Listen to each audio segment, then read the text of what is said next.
What's up? Welcome into the Orange Zone podcast. A reminder, you can like, comment, and subscribe as we look to chase 1,000 as we head into season 2 on our new channel. I'm Tommy Sladek. We have Ashley Wenskoski, and we have Rachel Culver on the producer mic. It's a vacation vibe around here. It is the dog days, the dead of summer. So we figured, why not just get a jump on football? It's what we're thinking about. Week of the 4th, skeleton crew, just you and I. Yeah. Sam off today, no James Mungro. But you know what? We're going to dive into football because I think that's what the people want. It is. And it's what everyone's still talking about. Like here and there, if you're catching people out in public, you know, fans of ours, listeners, watchers, whoever, we just did some stuff with the NFL alumni, the Upstate New York chapter. So they had their first inaugural charity golf classic. So, you know, Mungro was there along with a bunch of guys, bunch of SU dudes, and everyone seems to be geared towards Fran Brown. They're excited. The minute you ask, which it was great to hear from some of those older alumni guys who have been around this program for a while, Rob Drummond, always so great to talk to, a bunch of those guys, Dan Conley. The minute you say Fran Brown and the minute you say, you know, what is your take on Syracuse football this season, those guys just light up. I mean, the energy, even among those older alumni, is just that they haven't seen the program like this in years and years. We know that. Everyone knows that. But it's still just such a revitalized feeling. And we're getting closer and closer. I mean, it's the first week of July. I looked at the calendar and I was like, oh, boy. I know. We're coming up on really like 1 month until we are back at camp, which is scary. Cool. It's exciting. It's scary. We're soaking in our downtime right now, but it doesn't mean this conversation needs to stop. So what we're thinking, kind of gearing up towards summer or fall camp, I guess I always get confused with the way they label the the season camps. I always want to say summer camp. That sounds like we're all going to like elementary school summer camp. So fall we're camp. about to go canoeing and doing archery. No, it's fall camp. It's fall camp. And we're thinking, let's do a position by position group. Let's start to really dive in and see who some of those playmakers are going to be. So this week we're starting off with wide receivers and tight ends. I think that's one of the widest groups, the spot with all these different faces. And so based on spring ball, just what we've seen from their past play, let's talk about these dogs and what this crew is going to look like with a quarterback like Kyle McCord passing to them. So I'm going to start off with this. If you were to pick one guy you are most excited to see coming out of that tunnel week 1 and getting onto that field, who is it out of the receiver tight end room? I think it has to be Oronde Gadsden. How is there any other answer? I mean, this guy, we caught glimpses in 2022. I mean, really the bulk of the second half of that season, he was such a star. With a guy like Kyle McCord throwing to him, I think the sky's the limit for him this year if he is fully healthy, fully back from that foot injury. Last year was so heartbreaking to see him go down in, what was that, week 2? It was week 2, and at that point, we had only seen him for one half, really. He was first half of Colgate and pulled. Yeah, so to see a healthy Oronde, to see a healthy Oronde is something I think everyone's so excited for, and it's going to be a game changer having a pure number 1 this season because that's just something they really didn't have last year. Healthy. So good. I mean, I love that. It really does flow nicely. And yeah, you're absolutely right, because I think if we probably had this exact conversation last August, being like, who are we most excited for? And it was Oronde Gadsden, because that was really what we were just so looking forward to, and seeing a guy that very much, I think if the season stayed true, right, could have even been another win or two in there. And I think he also would not have been here. I think he would have been already in the NFL, getting drafted in whatever round. But now he has a chance he's playing another year of college ball. He's just looks bigger, faster, stronger.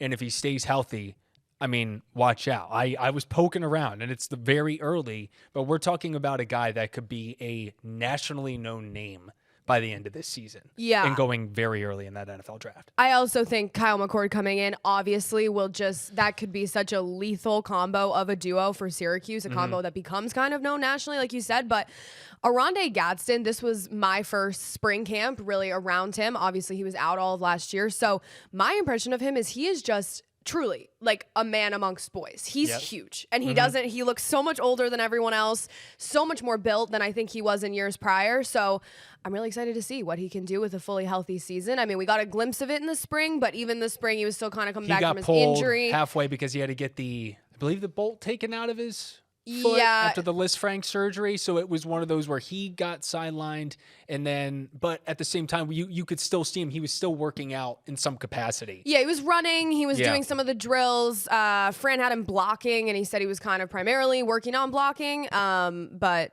yeah, I'm so excited to see him in August. And that's the big thing, right? Is it's so interesting that you have Oronde Gadsden really shifting over from being this skinnier wide receiver to tight end, and then also Dan Villari. And I think they are two of the most exciting players, not just at Syracuse, but in the ACC. And you could even go beyond that because of the potential that lies with them, because their backgrounds are so interesting. And with Dan, especially coming from being a quarterback, it didn't work out at Michigan. He comes here, tries it. He's down on the depth chart. They toss him in there, and all of a sudden, this past year, he has his breakout moments, which I believe we sort of saw coming.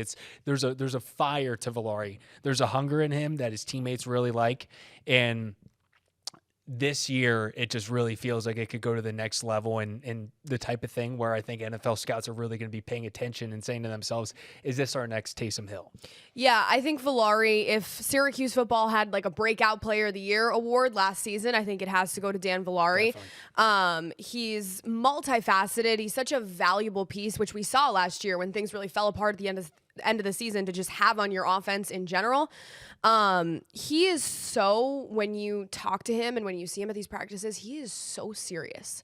Like, Dan Villari is not so nice and so great to the media, and then you get him joking, laughing, but he has this different like hunger and intensity to him than I think anyone else on that team. Like, he is a guy that I feel like never stops thinking about football. Truly. And it was Dino or one of the coaches last year said, Monday or Sunday, Dan's walking in being like, what's the goal this week? Yeah. What's the plan for this game? So he's just someone that lives and breathes football, and it's good to have someone like that. And you mentioned just like that personality and speaking with us, Oronde, someone that has gotten so much more comfortable in that, a lot more quieter, shy when we first got to get to know him as a freshman, and then to now you could even last summer, you could feel that confidence that he has. And that's the big thing with those two, right? Is if they're staying at these tight end positions, which is interesting, right? It's interesting that a brand new coaching staff comes in, looks at both of them and says, yeah, I'm going to stick with this. And so that was what Fran was open about, is he's like, I need to get them both better at blocking. Yeah. And with that happens, sky's the limit. Yeah, those two. Let's stick with the tight ends here, because I feel like we kind of really jumped into that first. It was naturally. It was a natural transition. Healthy Oronde. Max Mang coming back. I don't know how much we've really seen Max Mang's potential, but the other guy who we have not seen at all yet, because he was not on campus in the spring, is Jamie Tremble. One of the highest recruits in this class for Syracuse football, out of New Jersey. And shocker, New Jersey.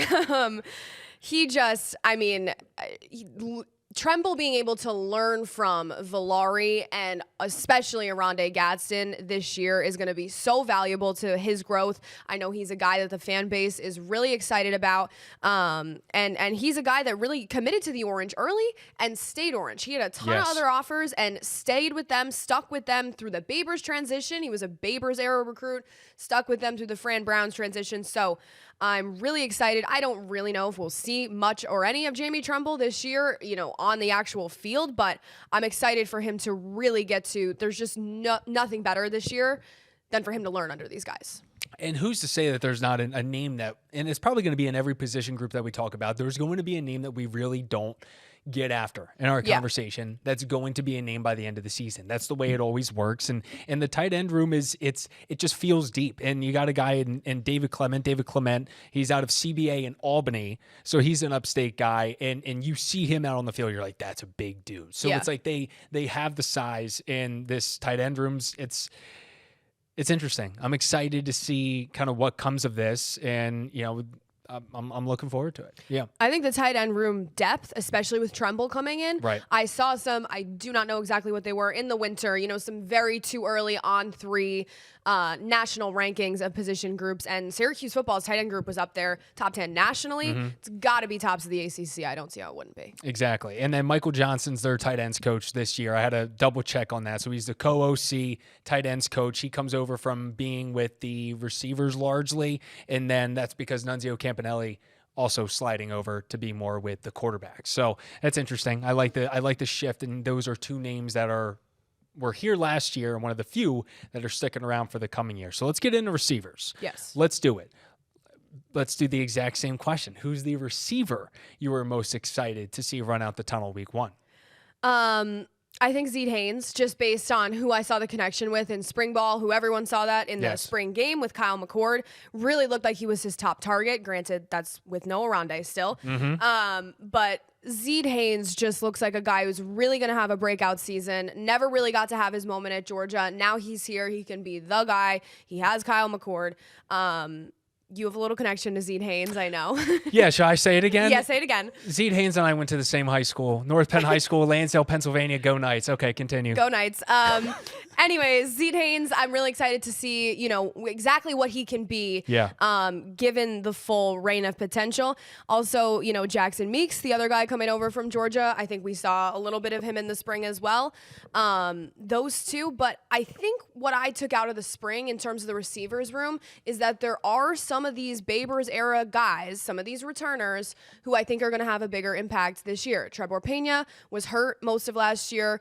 Darrell Gill Jr. we saw some of in the spring game, even Umari Hatcher. So those three, if I had to bet on something here, one of those three or two is going to be a lot better this season than we might anticipate. Absolutely. Trebor comes to mind first and foremost because we've only gotten to see glimpses of him truly, and it's a bummer, right? But I'll never forget the touchdown that he had against Clemson 2 years ago. It was that either Thursday or a Friday game. My folks were randomly in town for that, so my dad always brings up that play where he makes this unbelievable catch over the middle. The safety's right there. He is fearless in that sense, and it was the two defenders like closed in on him, and he just bounced off of them and just ran into the end zone. So that was 2 years ago. Last year, we never got to really see it.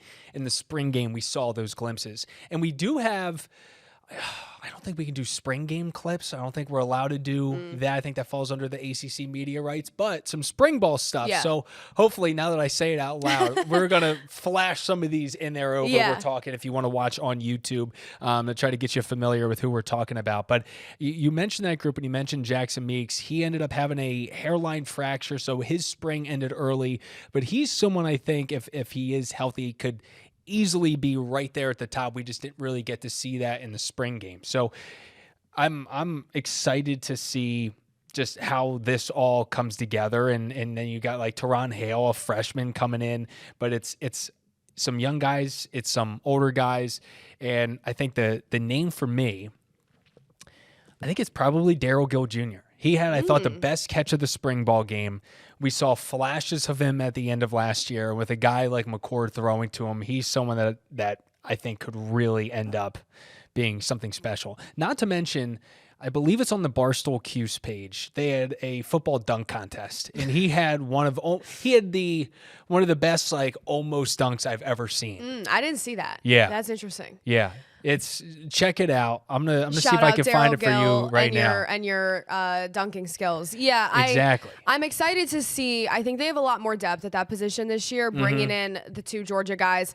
Jalen Hornsby, also someone to mention. He was one of their top recruits coming into this class. Also from New Jersey. Shocking. Shocker. So he'll be here.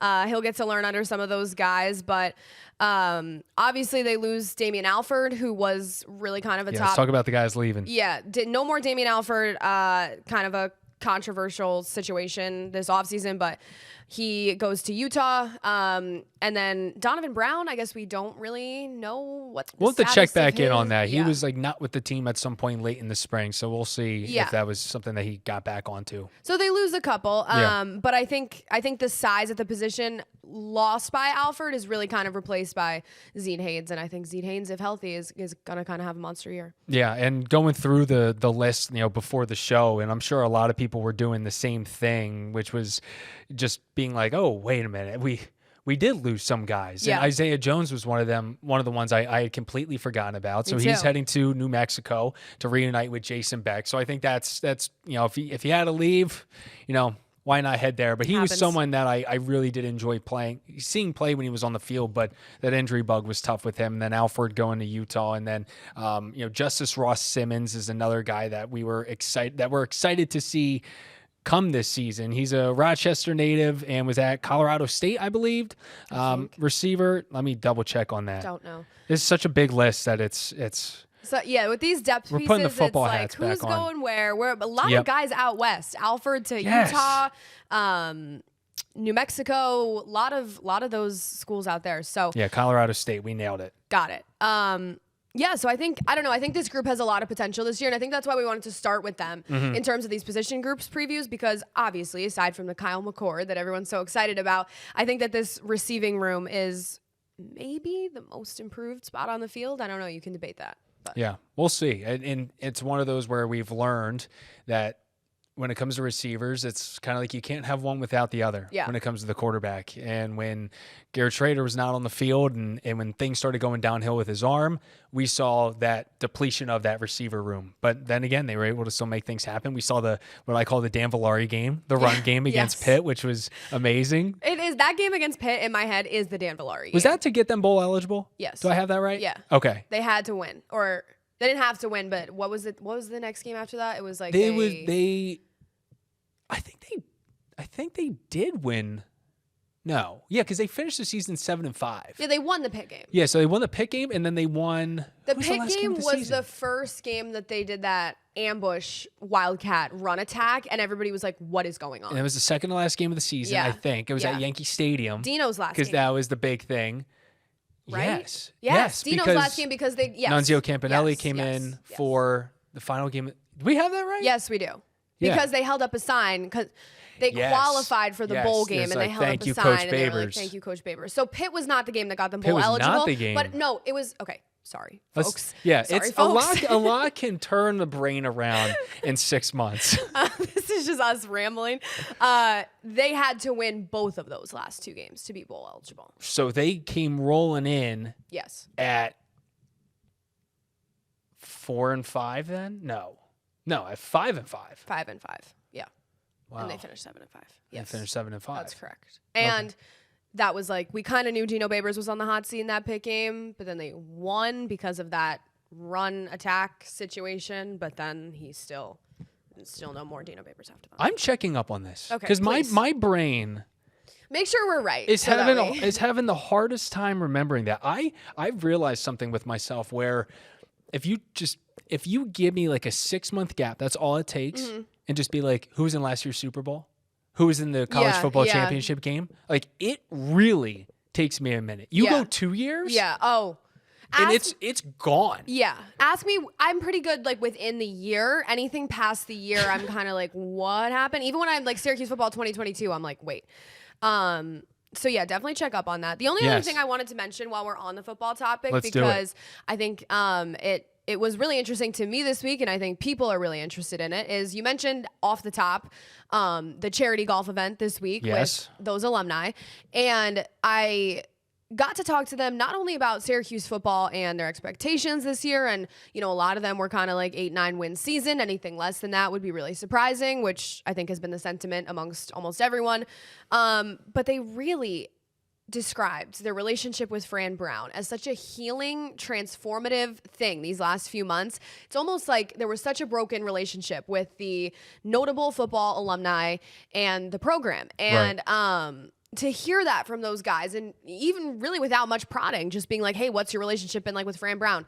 Every one of them immediately dove in being like, it is so much different than the last 8 years, but not even the last 8 years, the last real decade.